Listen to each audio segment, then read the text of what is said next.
Hello friends, welcome to the class of Physics Junction. Myself R Chandra. Today we are discussing question number 26 of SC Verma, chapter number 24. The chapter name is Kinetic Theory of Gases.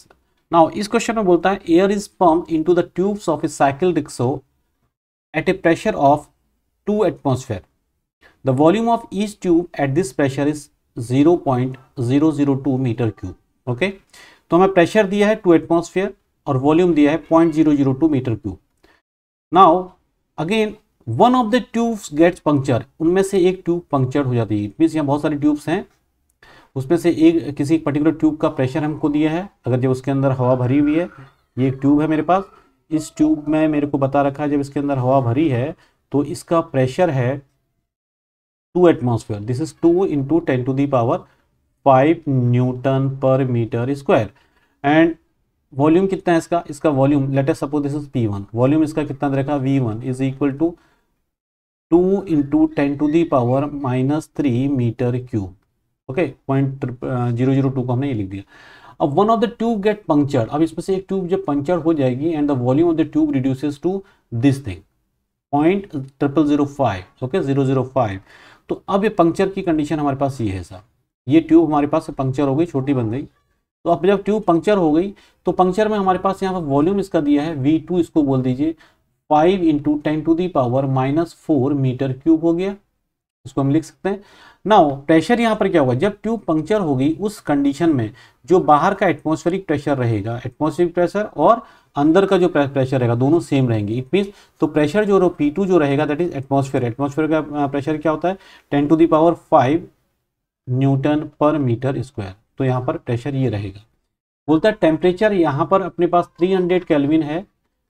Okay, that is T1 is 300 kelvin, also T2 is also 300 kelvin. दोनों जगह temperature same है. अब question हमसे ये पूछा जा रहा है जब ये ट्यूब पंक्चर होती है तो इसमें से एयर बाहर निकलेगी. जब एयर बाहर निकली पंक्चर होने के बाद तो हमें ये बताइए कि कितने how many moles of air have leaked out. तो हमें क्वेश्चन में ये पूछा गया है कि कितने मोल्स एयर के लीक्ड आउट हो गए. तो अब तो आपका क्वेश्चन बन गया. तो भाई इस क्वेश्चन में हमारे पास सिंपल सा चीज़ है, पहले हमको इसके मोल्स देखने पड़ेंगे.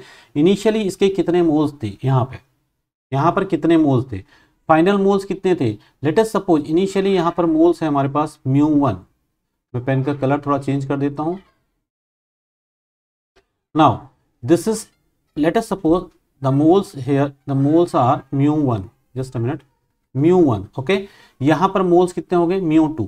ओके, नाउ अब हमें बिहेव करना है, हमें ये बताना है कि एयर एक आइडियल गैस है. तो आइडियल गैस की इक्वेशन होती है P1V1 is equal to μ1 RT1.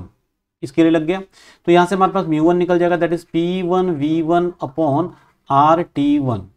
Okay, now similarly हम इधर से भी मोल निकाल सकते हैं, μ2 equal to P2V2 upon RT2. तो अब ये हमारे पास μ1 निकल गया इनिशियल मोल, ये हमारे पास फाइनल मोल निकल गए. तो कितने मोल बाहर निकले, यानी कि इनिशियली मोल्स ज़्यादा होंगे, यहाँ पे एयर के मोल्स यहाँ पर क्या होंगे, ज़्यादा होंगे. और उसमें से कुछ मोल्स निकल गए, बचे हुए मोल्स यहाँ पर हैं. तो निकले कितने, ठीक है, लीक आउट कितने होंगे. तो लीक आउट जो मोल्स हैं वो कितने होंगे, लीक आउट मोल्स अगर मैं उसको म्यू बोल देता हूँ, this is equal to μ1 minus μ2. Now इसको सॉल्व कर सकते हैं, μ1 माइनस μ2. μ1 को हम लिख देंगे यहाँ पर P1V1 अपॉन RT1. तो P1V1 अपॉन, पहले फॉर्मूला आप बना लीजिए, उसके बाद लास्ट में वैल्यू पुट करिए. अदरवाइज आप शुरू से अगर फॉर्मूला बना देंगे तो उसमें अपने पास वैल्यू पुट करने में आप कहीं ना कहीं तकलीफ कर जाएंगे स्टार्टिंग में. ओके, तो ये हमने म्यू निकाल दिया, लीक आउट मोल.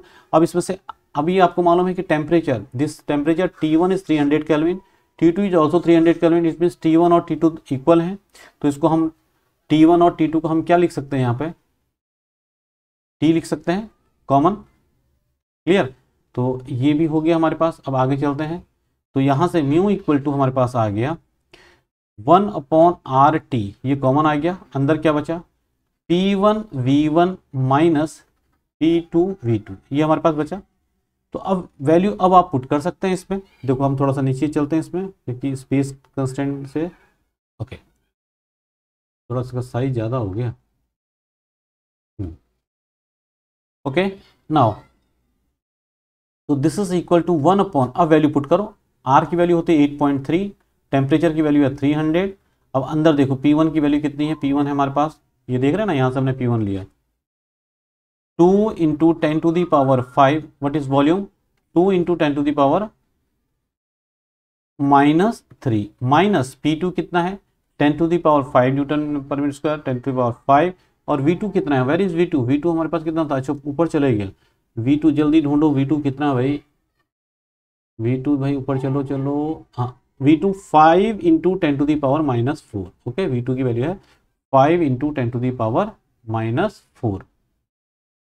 5 इंटू 10⁻⁻⁴, हम निकाल रहे हैं number of moles leak out. अब इसको सॉल्व कर सकते हैं आसानी से, इसको ऐसे ही रहने दो, 8.3 इंटू 300 इसको बाहर रहने दो, ऊपर हमारे पास आ जाएगा 2 2 4, 10⁻+5 -3 तो 10⁻2 माइनस 5, 10⁻5 -4 इंटू ये हो गया 10, ओके।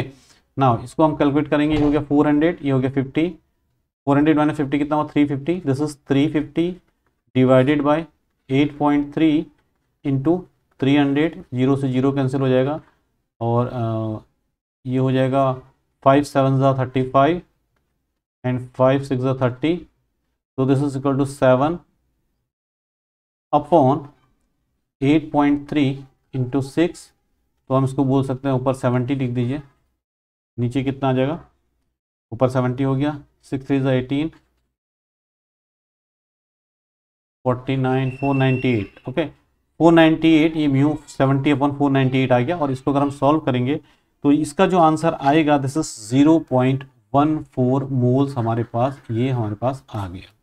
तो इट मीन्स जब हमारे पास स्टार्टिंग कंडीशन से, जब स्टार्टिंग में टायर पूरा था, पंक्चर हुआ, छोटा हुआ, तो कुछ गैस बाहर निकली, तो गैस जो बाहर निकली वो उसके मोल्स हमें निकालने थे, और वही मोल्स हमने ये निकाल दिए, वो 0.14 आ गया, ये हमारे पास आंसर आ गया। आई थिंक आप लोगों को समझ में आ गया होगा।